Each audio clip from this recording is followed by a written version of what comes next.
Hello everyone, and welcome to another episode of Brains at Work, designing a workplace for every brain.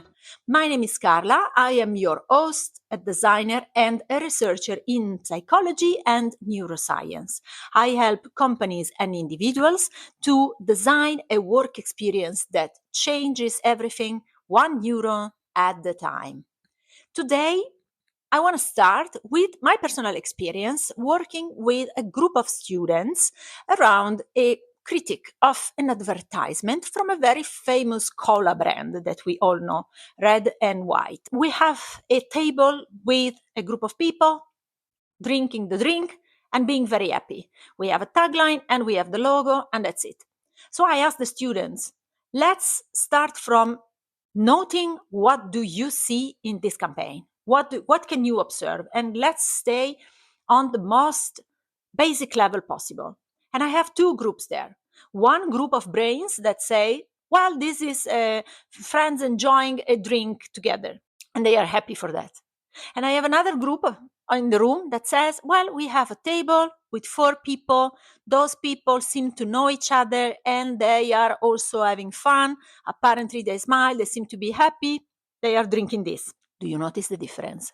We have 2 complete different ways of interpreting the same exact situation. And here we go, my friends. What we are looking at is the difference between neurotypical and neurodiverse brains. Here we go. Here is what I notice as neuroscientist. What we have are 2 complete different decision-making processes, because analyzing something means making a decision around what do I see and how do I behave in consequence. So what we should know first is that the way we make decisions is based on the way we process the information we receive from the outside world, isn't it? So by information, I mean inputs that are coming into the system through the senses. They go straight up into the brain and they are analyzed in some type of different processes. So stay with me. Let's start again from the part of the room who said, this is a table of friends enjoying a drink, they are happy. We will call them the neurotypical brains, right? They capture a few elements in the situation. Those elements activate a response pattern in the brain, which means that they have seen this configuration before. So they have enough elements, enough tokens, we would say today, to activate a pattern that they have stored somewhere in a drawer in their memory. This one opens up, the response model comes out, and here we go. This is interpreted as a situation of friends sitting together, enjoying, being happy because they are drinking this. There we go. It's done. We call this a top-down decision-making process. So far, so good. Now let's move to the other side of the room, where the other group of students, which are most likely neurodiverse, here we go, friends. How do they think? They think in the exact opposite way. We are starting from a number of details. We have a complete different understanding and a complete different way of processing those same information. Now, if you have followed me so far, what we notice here is that there doesn't seem to be a script locked in a drawer in the memory. They don't jump to the conclusion immediately. In this case, we are moving the other way around. We are moving from the bottom, so collecting lots of evidence from the environment, to then formulate a upper response. So this is called the bottom-up decision-making process. Where are you sitting? Are you thinking top-down or are you thinking bottom-up? Because, guys, we have consequences, advantages, and disadvantages. Are you ready? Let's go. Let's have a look at consequences. If you analyze only a few details and you already have a model of expression, of course, this saves you time. And not only time, but also cognitive energy. Your cognitive load is significantly reduced. Is it an advantage? Clearly, yes, because your brain has other things to do, bigger fish to fry than thinking about what is going on in the environment.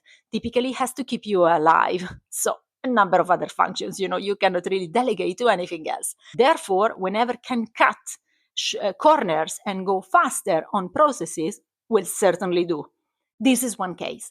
In the case of the neurodiverse brains, instead, we have a heavy cognitive load because every element of every situation is analyzed, understood before being able to make a conclusion and ultimately act upon it.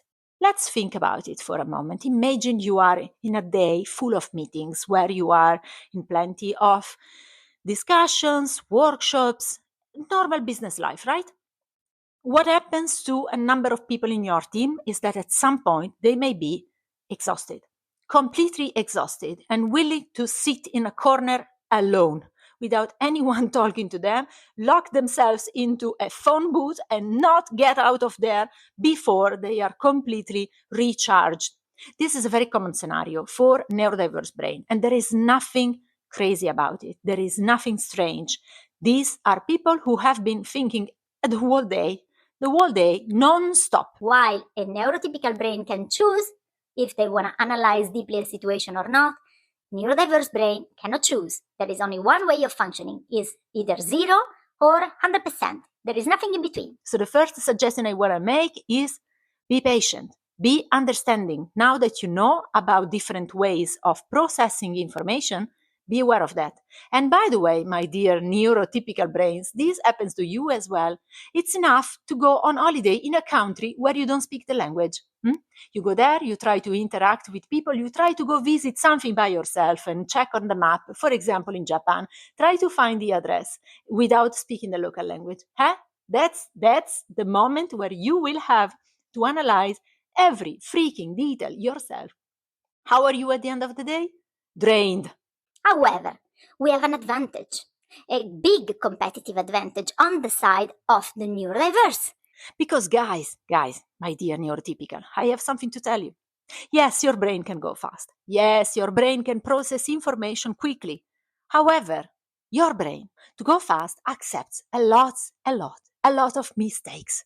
I know you don't want to hear that, but it's true. We miss out on important details that we should have considered. So again, let's look at business scenarios when we are making a risk assessment about the future, where we are making consideration about the history of our brand and where we want to go next, where we are analyzing data or even insights from customers. Well, we can make assumptions very quickly and skipping a number of details that would be capital to spot different situations, different user needs. What happens on the side of the neurodiverse brain? That's where they have an amazing competitive advantage because none of the elements of the data you are analyzing is going to be lost. They're going to spend so much time understanding the stuff that every single detail will be considered, calibrated, stored somewhere, understood, and analyzed in comparison to the others, which means new patterns can be formed, can be spotted, even where nobody else has seen it. And isn't this beautiful? And I want to tell you more. This is not only beautiful, it's also capital, especially now when with AI, we can accelerate things even more, which means making even more mistakes. Because not only AI hallucinates and make mistakes by itself, but neurotypical brains also don't check, don't question enough because they assume that the conclusion is right. Neurodiverse brain, they're going to question AI as well. They're going to put the finger where it hurts and say, no, this is not right. This conclusion is too quick. Why couldn't be in another way? Why are you coming up with this solution? And this changes everything, guys. Everything. Imagine taking decisions without knowing or making decisions knowing everything. It can be too much sometimes, but sometimes is exactly what's needed. So I hope I gave you enough things to think about. I would like to know where you locate yourself. Are you a top-down thinker or a bottom-up thinker? What happens most of the time in your brain? It's time for some awareness. I will see you in the next episode. And until then, subscribe, like, and let me know in the comment. Share the podcast with whoever else may benefit from knowing how their brain works a little bit more. Bye!